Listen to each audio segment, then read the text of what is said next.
Pulong magud sa Ginoo mga igsoon. Sama kini sa martilyo. Mudukdok gani mang angayang dukdukon. Moayos pud ni angay ayoson.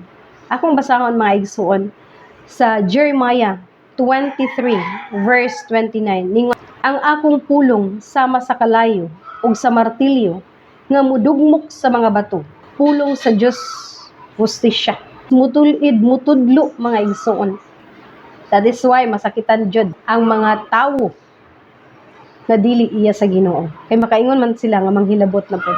Mauna siya trabaho sa pulong sa Ginoo sama sa bulawan mga igsoon nga kini ma-purify pinaagi sa kalayo. Naadyoy breaking nga mahitabo mga igsoon aron makasulod ang breakthrough sa ato ang kinabuhi. Ug gusto natong ipaayo sa Ginoo ang ato ang kinabuhi. Mudawat gyud ta sa pagbadlong sa Ginoo aron dili kita mapunta sa kaalautan.